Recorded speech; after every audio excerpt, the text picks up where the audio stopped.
நான் எம்பிஏ முடிச்சு வெளியில் வந்ததுக்கு அப்புறம் கூட எம்எஸ்எம்இனா அதில் எப்படி ரிஜிஸ்டர் பண்ணுறது, எப்படி சர்டிஃபிகேட் வாங்குறது ஒன்றுமே தெரியல. Even though I have completed MBA, நல்ல ஸ்கோர் வச்சு தான் கம்ப்ளீட் பண்ணினேன். அதுக்கப்புறம் அது முடிஞ்சதுக்கப்புறம் சிஏபிடி அந்த மாதிரி நிறைய கோர்சஸ் இப்போ நான் கம்ப்ளீட் பண்ணிவிட்டேன். இப்போ ஓகே ஐம் ஓகே அப்படிங்கிற மாதிரி இருக்குது.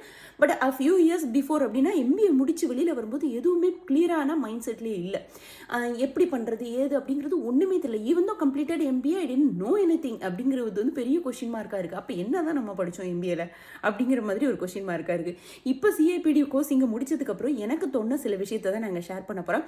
If you are MBA BBA or MCA that doesn't matter over here. I want to tell you one thing. நீங்கள் கேஸ் ஸ்டடீஸ் கண்டிப்பாக படிங்க. If you are a teacher or a student, அதுவும் இங்கே வந்து நம்ம டிஸ்கஸ் பண்ண போகிறது இல்லை.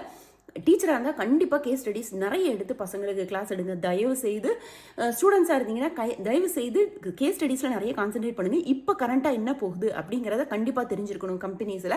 அது தெரியாமல் எம்பிஏ படித்து ஒரு பிரயோஜனமும் கிடையாது. ஸோ தயவு செய்து இதெல்லாம் படிச்சுட்டு டாப் டு பாட்டம் தெரிஞ்சுட்டு வாங்க. ஸ்ட்ரக்சர் ஆஃப் த ஆர்கனைசேஷன் அப்படிங்கும்போது தியரட்டிக்கலாக மட்டும் இல்லை, ப்ராக்டிக்கல் நாலேஜும் உங்களுக்கு இருக்கணும்.